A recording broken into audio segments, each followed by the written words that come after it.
പറ്റിയ കച്ചവടാലയങ്ങൾ. ദൈവത്തിന്റെ കാണപ്പെടുന്ന പ്രതിരൂപങ്ങളായ മനുഷ്യരെ സഹായിക്കാൻ പറ്റാത്തവർക്ക് എങ്ങനെ കാണാനാകാത്ത ദൈവത്തെ സേവിക്കാൻ കഴിയും? കുർബാന തർക്കങ്ങളും പീഡനാരോപണങ്ങളും കൊണ്ട് പൊറുതിമുട്ടിയ കത്തോലിക്ക സഭയ്ക്ക് കൂനിന്മേൽ കുരു പോലെയായിരിക്കുകയാണ് മനുഷ്യ മനസാക്ഷിയെ നടുക്കിയ കാരിത്താസിലെ അമ്മയുടെയും 2 മക്കളുടെയും ആത്മഹത്യ ഒന്നിനും ഒരു പരിഹാരമല്ല. എങ്കിലും അവരെ ആരാണ് ആത്മഹത്യയിലേക്ക് തള്ളിവിട്ടതെന്ന ചോദ്യത്തിനാണ് ആദ്യം ഉത്തരം കണ്ടെത്തേണ്ടത്. സ്വന്തം ഭർത്താവും കുടുംബവും കൈയൊഴിഞ്ഞ് അവരോട് നീതി പുലർത്താൻ അവർ വിശ്വസിച്ച് പ്രാർത്ഥിച്ച സഭയ്ക്കോ സമുദായത്തിനോ കഴിഞ്ഞില്ല എന്നത് വളരെ ഗൗരവത്തോടെ കാണേണ്ടതാണ്.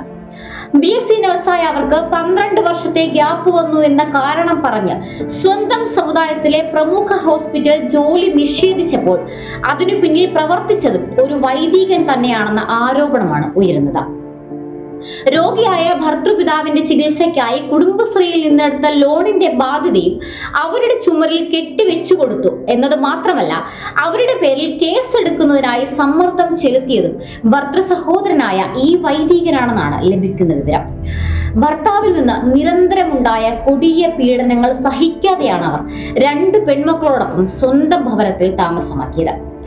ഒരു ജോലിക്കായി 12ഓളം ഹോസ്പിറ്റലുകളെ സമീപിച്ചെങ്കിലും കാരുണ്യം വിറ്റ് കാശാക്കുന്ന ഒരുത്തരും കണ്ടില്ല. അവരുടെ അവസാന പ്രതീക്ഷയായിരുന്ന സ്വന്തം സമുദായത്തിന്റെ ഉന്നതിക്ക് വേണ്ടിയെന്ന് അവകാശപ്പെടുന്ന സമുദായ അംഗങ്ങളുടെ നിർലോഭമായ സഹായങ്ങൾ സ്വീകരിച്ച് പടർന്നു പന്തലിച്ച കാരിത്താസ് ഹോസ്പിറ്റൽ. എന്നാൽ അവിടെ നിന്നുണ്ടായ തിക്താനുഭവം അവരെ പൂർണ്ണമായും തളർത്തിക്കളഞ്ഞു. 1 വർഷം ശമ്പളമില്ലാതെ ജോലി ചെയ്യാനായിരുന്നു ആശുപത്രി അധികൃതർ അവരോട് ആവശ്യപ്പെട്ടത്. ഈ 1 വർഷ കാലയളവിൽ ഒരു ചെറിയ ശമ്പളമെങ്കിലും കൊടുത്തവരെ ജോലിക്കെടുത്തിരുന്നെങ്കിൽ ആ കുരുന്നു മുഖങ്ങളിലെ ചിരിമായില്ലായിരുന്നു. ആ 3 പേരും ഈ ഭൂമിയിൽ ജീവനോടെ അവശേഷിക്കുമായിരുന്നു. ഈ മരണത്തിന് ഉത്തരവാദികളായ എല്ലാവരെയും നിയമത്തിന്റെ മുൻപിൽ കൊണ്ടുവന്ന് മാതൃകാപരമായ ശിക്ഷ നൽകിയില്ലെങ്കിൽ ഇനിയും ഇതുപോലുള്ള ദുരന്തങ്ങൾ ആവർത്തിച്ചുകൊണ്ടിരിക്കും.